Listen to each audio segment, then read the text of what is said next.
Just to start out, kind of early on in the second half, struggled to score. There was like about a 5-minute scoring drought in there. Then Carlos hits layup, three-pointer, jumper, I think, and then gets the penalty off of that. Can you just talk about what's going through your head when he got hot, kind of gave you that spark to get back into things? Yeah, I thought it's always great when you go to your bench and you're able to get some immediate production. I think Carlos has done a nice job here with some opportunity these last couple of games. So nice to see him come in, hit an open three, and then make a nice, powerful drive to kind of get us kick-started there in the second half. There were a couple of droughts that lasted nearly 5 minutes, another one that was over 3 minutes. I mean, what needs to happen in a game to make an adjustment like that to kind of get back into the swing of things? You have to make them,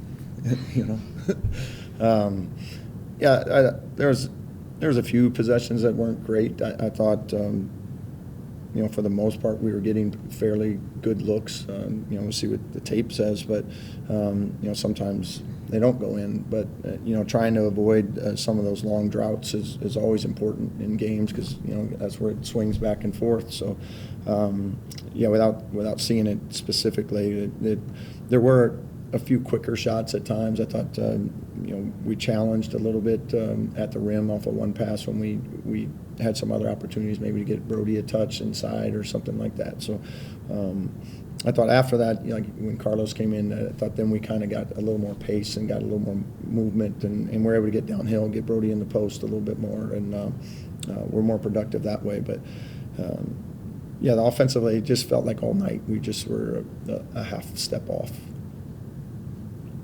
Yeah, you mentioned Darnell. I think he finished with like 19 and 18 or something crazy like that. I kind of knew from the first matchup it would be a decently favorable matchup for him. But can you just talk about his play tonight and really over the last 3, 4, 5 games? Yeah, he's been great. I mean, it was certainly something we were going to focus on, trying to get it in there.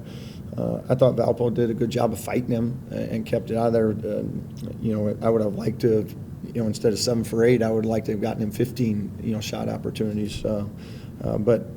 But the rebounding and stuff, his physicality, I mean, he's playing at a high level right now, an all conference level, and that's great for us. Obviously, at both ends, it makes such a big impact.